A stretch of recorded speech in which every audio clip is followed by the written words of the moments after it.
Hello students, welcome है आपका maths faculty YouTube channel पर। आज के इस वीडियो में हम मैथ्स की ज्योमेट्री ब्रांच के पॉलीगॉन टॉपिक पर डिस्कस करेंगे। मैथ्स में पॉलीगॉन के कई बार क्वेश्चन हमारे सामने आते हैं, लेकिन स्टूडेंट्स बेसिक नॉलेज की कमी के कारण उन क्वेश्चन को या तो रॉन्ग कर देते हैं या तो क्वेश्चन को समझने में उन्हें प्रॉब्लम आती है। तो आज के इस वीडियो को यदि आप पूरा देख लेते हैं तो आपको पॉलीगॉन के सभी क्वेश्चन बड़ी ही आसानी से समझ में आ जाएंगे और आप उन क्वेश्चन को फिर सॉल्व भी अच्छे से कर पाओगे। तो चलिए वीडियो को स्टार्ट करते हैं और पॉलीगॉन का बेसिक नॉलेज सीख लेते हैं। सबसे पहले आपको मैं बता दूं कि पॉलीगॉन के आज के वीडियो में हम किन किन पॉइंट पे बात करेंगे। तो सबसे पहले हम पॉलीगॉन की डेफिनेशन देखेंगे और इसके बाद फिर हम पॉलीगॉन के टाइप्स हैं उस पर बात करेंगे। फिर हम पॉलीगॉन के कुछ नेम हैं जो कि साइड के ऊपर आधारित होते हैं, तो इन नेम को भी क्लियर करेंगे।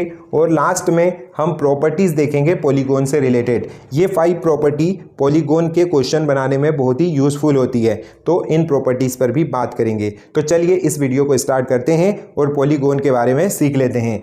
देखिए स्टूडेंट्स, पॉलीगॉन की डेफिनेशन क्या है, पहले इस पर बात करते हैं। पॉलीगॉन की डेफिनेशन है a closed figure made up of line segment is called polygon. मतलब ऐसी क्लोज फिगर पॉलीगॉन होती है जो कि लाइन सेगमेंट से मेड अप होती है। मतलब जो केवल लाइन सेगमेंट आ रहे हो जिसमें और क्लोज्ड फिगर हो, उस प्रकार की फिगर को हम पॉलीगॉन कहते हैं। कभी भी ओपन फिगर को पॉलीगॉन नहीं कहेंगे। पॉलीगॉन क्लोज फिगर होनी चाहिए और उसमें लाइन सेगमेंट्स आने चाहिए इस प्रकार से। वहाँ पे ऐसे कर्व नहीं चलेंगे, ठीक है। आर्क टाइप से जो कर्व आते हैं वो नहीं होंगे, ओनली लाइन सेगमेंट होना चाहिए और फिगर क्लोज होनी चाहिए। तो ये तो है डेफिनेशन पॉलीगॉन की। A close figure made up of line segment is called polygon, ठीक है। अब पॉलीगॉन के कुछ एलिमेंट्स हैं उस पर भी बात कर लेते हैं। देखिए फ्रेंड्स, ये एक पॉलीगॉन दिख रहा है जिसमें 6 लाइन सेगमेंट आ रहे हैं। ये 6 साइड का हेक्सागोन है। आपको मैं बता दूं कि ये जो पॉइंट्स हैं, इन पॉइंट को वर्टाइसेस कहा जाता है। ये जो पॉइंट नजर आ रहे हैं ये पॉलीगॉन के क्या हैं, वर्टाइसेस हैं। इसके बाद 2 लगातार वर्टाइस को आप मिलाएंगे ना तो इससे साइड बनेगी। ये कॉन्जिक्यूटिव वर्टाइस को मिलाने पर साइड बनती है। तो साइड का भी आपको नॉलेज होना चाहिए। ये पॉइंट्स जो है वर्टाइसेस हैं और ये जो लाइन सेगमेंट दिख रहे हैं जो कि 2 लगातार पॉइंट को मिला रहे हैं, ये साइड है। और फिर इसके बाद तीसरा वर्ड आप क्लियर करिए, डायगोनल क्या होता है। तो स्टूडेंट, डायगोनल कब बनता है, जब 2 नॉन कॉन्जिक्यूटिव पॉइंट को हम मिलाते हैं। जैसे कि ये 2 ए और सी पॉइंट को हमने मिलाया तो इससे जो लाइन बनी है वो लाइन को हम डायगोनल कहेंगे। तो हम ऐसा कह सकते हैं कि किसी भी पॉलीगॉन में 2 प्रकार के लाइन सेगमेंट होते हैं, एक तो साइड और एक डायगोनल। साइड कैसे होती है, तो 2 कॉन्जिक्यूटिव पॉइंट मतलब लगातार बिंदुओं को मिलाकर साइड बनती है और 2 नॉन कॉन्जिक्यूटिव पॉइंट को मिलाकर डायगोनल बनता है। तो आपको ये याद रखना है कि लगातार पॉइंट्स को मिलाएंगे तो उससे साइड बनेगा और जो लगातार पॉइंट न हो उन्हें मिलाने से डायगोनल बनेगा। डायगोनल का एक और एग्जांपल देख लेते हैं, एडी डायगोनल। ये ए और डी ऐसे बिंदु है जो लगातार नहीं है, मतलब नॉन कॉन्जिक्यूटिव पॉइंट है, तो ए और डी को मिलाने से डायगोनल बनेगा। ऐसे बहुत से डायगोनल आपको यहाँ पे देखने को मिल सकते हैं। ए और बी पॉइंट को मिला दीजिए, ये एक डायगोनल हो गया। ई और सी पॉइंट को मिला दीजिए, ये एक और डायगोनल हो गया।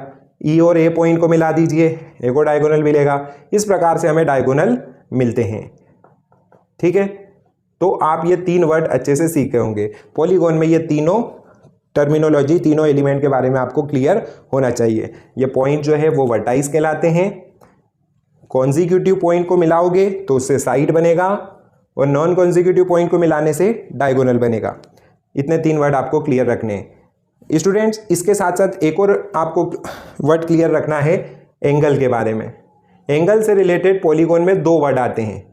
साइड्स को आगे बढ़ाकर जो एंगल बाहर की तरफ बनते हैं उन सभी एंगल्स को कहते हैं एक्सटीरियर एंगल। और किसी पॉलीगॉन में इन साइड अंदर की तरफ जो एंगल बनते हैं उन अंदर वाले एंगल को कहते हैं इंटीरियर एंगल।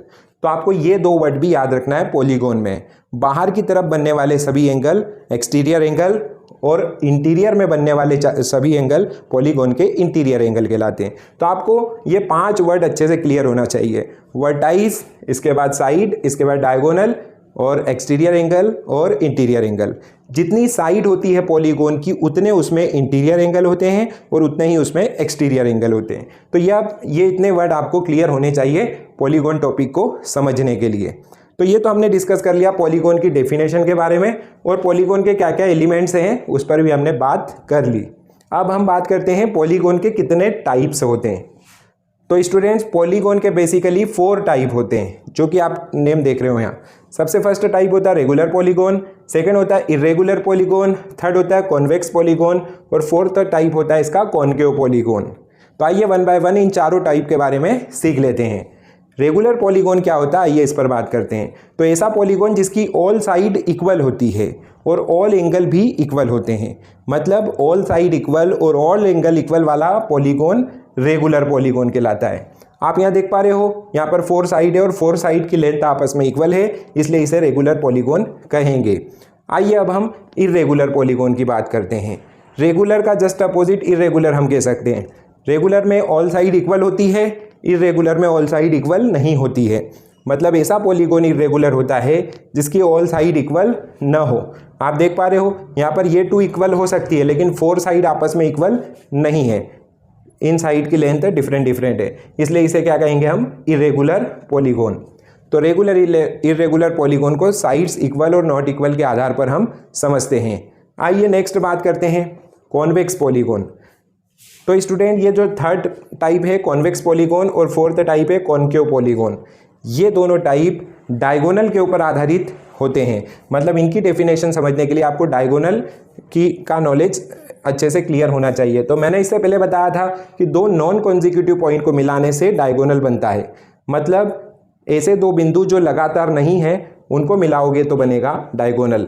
अब आप देखिए कॉन्वेक्स कॉनकेव पॉलीगॉन क्या होता है। तो किसी भी पॉलीगॉन के ऑल डायगोनल उसके अंदर होते हैं, मतलब सभी डायगोनल उसके इंटीरियर में बन रहे हो, मतलब उस अंदर की तरफ बन रहे हो, तो उस प्रकार के पॉलीगॉन को कॉन्वेक्स पॉलीगॉन कहा जाएगा। जैसे कि यहाँ पर ये क्वाड्रिलेटरल दे रखा है, इस पॉलीगॉन के 2 डायगोनल बनेंगे और आप देखिए दोनों डायगोनल इसके अंदर बन रहे हैं, इसलिए ये वाला पॉलीगॉन कॉन्वेक्स पॉलीगॉन है। लेकिन यहाँ पर ऐसा नहीं है, कम से कम एक डायगोनल भी अगर बाहर जा रहा है तो फिर वो वाला पॉलीगॉन कॉनकेव पॉलीगॉन कहलाता है। आप देखिए यहाँ पर ये 2 ऐसे बिंदु है जो नॉन कॉन्जिक्यूटिव है, मतलब एक के बाद एक नहीं आ रहे हैं, ये दोनों कॉन्जिक्यूटिव है बट ये 2 पॉइंट नॉन कॉन्जिक्यूटिव है। इसको मिलाओगे तो इसको मिलाकर ये जो बना है ये डायगोनल बनेगा, और चूंकि ये डायगोनल बाहर आ गया इस पॉलीगॉन के, इसलिए ये आकृति को हम कॉनकेव की लिस्ट में रखेंगे। तो कॉन्वेक्स के ऑल डायगोनल उसके इंटीरियर में होते हैं और कॉनकेव में एटलीस्ट 1 डायगोनल बाहर होता है, कम से कम एक डायगोनल भी बाहर अगर आ गया तो फिर वो कॉनकेव पॉलीगॉन होता है। तो ये होते हैं 4 टाइप पॉलीगॉन के। अब आइए पॉलीगॉन के नेम के ऊपर बात कर लेते हैं, क्योंकि कई बार पॉलीगॉन के क्वेश्चन बनते हैं तो इन नेम से बनते हैं। तो आइए वन बाय वन हम सभी नेम के ऊपर बात करते हैं। देखिए फ्रेंड्स, हर एक पॉलीगॉन का नेम रखा गया है और वो नेम उनकी साइड की संख्या के आधार पर रखा गया है, मतलब जितनी नंबर ऑफ साइड होगी उस हिसाब से उस पॉलीगॉन का नेम होगा। ठीक है, सबसे पहले तो मैं आपको बता देता हूं कि मिनिमम 3 लाइन सेगमेंट से एक क्लोज फिगर बनती है। जैसा कि हमने डेफिनेशन में देखा कि पॉलीगॉन एक क्लोज फिगर होता है, तो क्लोज फिगर आपको लाइन सेगमेंट से यदि बनाना है तो मिनिमम कम से कम 3 साइड हमारे पास होनी चाहिए, 2 साइड की क्लोज फिगर नहीं बन सकती। इसलिए हम ये कहें कि पॉलीगॉन सबसे कम लाइन वाला कितना होगा, 3 साइड वाला, और 3 साइड वाले का नेम होता है ट्राइंगल। ठीक है, इसी प्रकार से एक एक साइड बढ़ते जाएगी और उसके नेम चेंज होते जाएंगे। तो आइए वन बाय वन देख लेते हैं हम। पॉलीगॉन के नेम, सबसे छोटा पॉलीगॉन ट्राइंगल होता है जिसमें 3 साइड होती है। फिर जिस पॉलीगॉन में 4 साइड आ जाती है उसे क्वाड्रिलेटरल कहते हैं, जिसमें 5 साइड होती है उसे पेंटागोन कहा जाता है। 6 साइड वाला हेक्सागोन, 7 साइड जिसमें होती है हेप्टागोन कहलाता है। 8 साइड वाला ऑक्टागोन, 9 साइड वाला नैनोगोन और 10 साइड वाले को डेकागोन कहते हैं। और 10 के बाद यदि कोई साइड आ रही है, 11 से लगा के जितना भी साइड आ रही है उसे एन गोन कहा जाता है। फॉर एग्जाम्पल किसी पॉलीगॉन में 15 साइड है तो उसे 15 गोन कहेंगे हम, किसी में 20 साइड है तो उसे 20 गोन कहेंगे। तो उम्मीद करता हूँ कि ये आपको नेम अच्छे से क्लियर हो गए होंगे। तो ये तो थे पॉलीगॉन के नेम। आइए अब बहुत ही इंपॉर्टेंट टॉपिक पे बात करें, प्रॉपर्टीज ऑफ पॉलीगॉन। पॉलीगॉन की प्रॉपर्टीज या ऐसा कहें पॉलीगॉन के फॉर्मूले, ये 5 प्रॉपर्टी से पॉलीगॉन के अधिकतर क्वेश्चन सॉल्व होते हैं। तो स्टूडेंट इन 5 को अच्छे से सीखना है। ये तो बेसिक नॉलेज था, ये तो इंट्रोडक्शन था पॉलीगॉन का, बट क्वेश्चन इन 5 प्रॉपर्टी से सॉल्व होते हैं। तो आप क्या करेंगे, वन बाय वन इनके बारे में अच्छे से सीखेंगे। देखिए स्टूडेंट्स, यहाँ पर फर्स्ट प्रॉपर्टी क्या कह रही है, sum of all interior angle. मतलब किसी पॉलीगोन के अंदर के सभी एंगल का यदि आपको सम फाइंड करना है तो आप इस फॉर्मूले की मदद लेंगे। मतलब n-2 मल्टीप्लाई 180, इस फॉर्मूले को यदि आप यूज करते हैं तो किसी भी पॉलीगोन के अंदर बनने वाले सभी एंगल, मतलब सभी इंटीरियर एंगल का आप सम फाइंड कर पाएंगे। जैसा कि अगर हमें बोला जा रहा है कि पेंटागोन के पांचों इंटीरियर एंगल का सम फाइंड करिए, तो पेंटागोन में चूंकि 5 साइड होती है तो अब n साइड होती है, n की जगह पे 5 रखेंगे, n-2 मल्टीप्लाई 180। तो पेंटागोन जब भी ऐसा बनेगा, पेंटागोन बनेगा तो पेंटागोन के 5 इंटीरियर एंगल होते हैं, उन पांचों एंगल का सम कैसे लाओगे, तो n की जगह 5 रखना है क्योंकि पेंटागोन में 5 साइड होती है।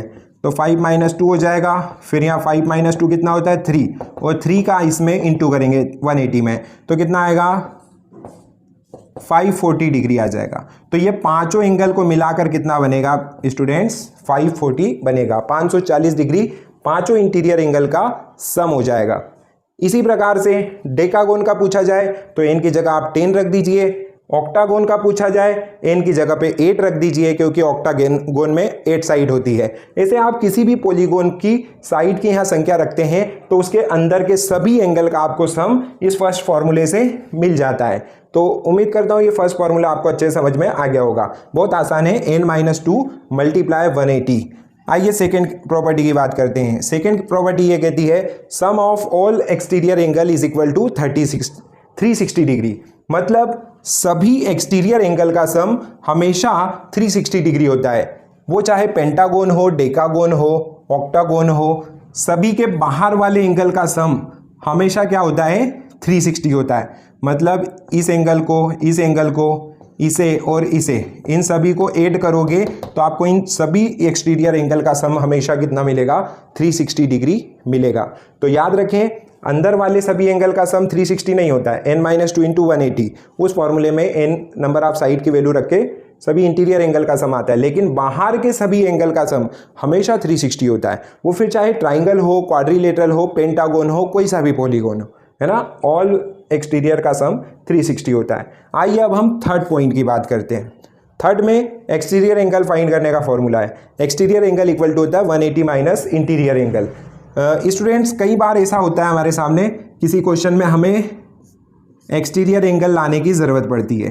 फॉर एग्जांपल इस पॉलीगोन में हमें इंटीरियर एंगल दे रखा है 70 डिग्री, तो इंटीरियर एंगल दिया होने पर एक्सटीरियर एंगल हम कैसे फाइंड करेंगे, तो ये इंटीरियर की वैल्यू को 180 में से माइनस कर दीजिए, 180 माइनस इंटीरियर एंगल मतलब 70, तो हमें कितना मिलेगा 180 माइनस 70 करने से 110 मिलेगा, और 110 क्या होगा एक्सटीरियर एंगल। मतलब किसी क्वेश्चन में इंटीरियर दे रखा होता है और हमें एक्सटीरियर की जरूरत पड़ती है, तो एक्सटीरियर लाने के लिए इस इंटीरियर को 180 में से माइनस करते हैं, तब जाके एक्सटीरियर एंगल आ जाता है, क्योंकि कहीं ना कहीं यहाँ पर लीनियर पेयर बनता है, इसलिए 180 में से माइनस करते हैं। बट आप ये फॉर्मूला याद रख लीजिए तो एक्सटीरियर एंगल निकाल पाओगे, ठीक है। इसके बाद हम फोर्थ प्रॉपर्टी की बात करें, number of side of regular polygon. किसी भी रेगुलर पॉलीगोन की साइड की संख्या लानी हो तो इस फॉर्मूले की हमें हेल्प लेनी होती है। हमेशा 360 डिग्री को एक्सटीरियर एंगल की वैल्यू से डिवाइड कर दीजिए तो आपके पास नंबर ऑफ साइड आ जाएगी। मतलब उस रेगुलर पॉलीगोन का यदि एक्सटीरियर एंगल आपको दे रखा हो और आपसे साइड की संख्या पूछी जा रही है कि फॉर एग्जांपल 36 डिग्री वाला एक्सटीरियर एंगल बनाने वाला पॉलीगोन कितनी साइड रखता है, हमें साइड नहीं पता है, केवल उसका एक्सटीरियर एंगल पता है, तो आप क्या करेंगे एक्सटीरियर की वैल्यू 36 यहाँ रख देंगे, 360 को 36 से डिवाइड करेंगे तो 36 से 360 को 10 टाइम डिवाइड कर रहा है, तो उस एक्सटीरियर की वैल्यू से पता चल जाएगा कि ये जो है 10 साइड वाला डेकागोन होगा। तो ये फॉर्मूला भी बहुत इंपॉर्टेंट है, एक्सटीरियर एंगल की वैल्यू यहाँ रखने से नंबर ऑफ साइड लाकर देता है। इसके बाद एक लास्ट प्रॉपर्टी है नंबर ऑफ डायगोनल वाली प्रॉपर्टी। नंबर ऑफ डायगोनल हमें फाइंड करना हो तो उसका भी एक फॉर्मूला है, n multiply n-3 divide by 2, n multiply n-3 divide by 2, जहाँ पर ये जो n है वो साइड की संख्या है। मतलब किसी भी पॉलीगोन में ये जो डायगोनल हैं इनकी टोटल संख्या हमें पता करनी हो कि फॉर एग्जांपल डेकागोन में 10 साइड है तो उसके डायगोनल कितने होंगे। आप डेकागोन के ऐसे डायगोनल ड्रॉ करने जाओगे तो वो तो बहुत ही कॉम्प्लेक्स डायग्राम बन जाएगा, वो समझ में ही नहीं आएगा और काउंट करना तो दूर की बात है।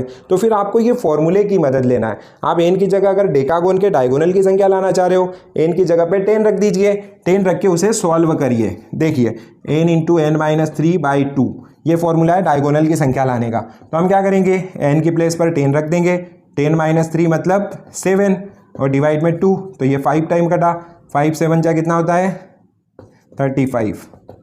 तो 35 डायगोनल होंगे किसी भी डेकागोन में, मतलब डेकागोन के डायगोनल की संख्या हमने यहाँ पर फाइंड कर ली। अब आप बताइए, आप डेकागोन बनाओगे, उसमें डायगोनल ड्रॉ करोगे, फिर काउंट करने लगोगे और 35 डायगोनल एक दूसरे पे ओवरलैप भी कर जाएंगे, तो बहुत मुश्किल होगा। उससे अच्छा है कि ये फॉर्मूले को लर्न करिए और डायगोनल की संख्या किसी एग्जाम में किसी क्वेश्चन में बतानी हो तो आप इस फॉर्मूले से n की जगह नंबर आप साइड रख के निकाल सकते हो। आप कमेंट बॉक्स में बताना कि ऑक्टागोन के कितने डायगोनल होते हैं। इस वाले फॉर्मूले से ऑक्टागोन के डायगोनल लाकर आपको देना है। n की जगह ऑक्टागोन में 8 साइड होती है, उसे 8 रखेंगे। तो यह तो था आज पॉलीगोन के वीडियो टॉपिक के ऊपर एक वीडियो जो हमने आपके सामने लेकर आए हैं। वीडियो पसंद आया हो वीडियो को लाइक कर देना, इसे ज़्यादा से ज़्यादा शेयर करना और इसी प्रकार के मैथ्स के और डिफरेंट टॉपिक सीखने के लिए हमारे चैनल को आप सब्सक्राइब कर लीजिए। और इस वीडियो में इतना ही, मिलते हैं नेक्स्ट वीडियो में, तब तक के लिए गुड बाय।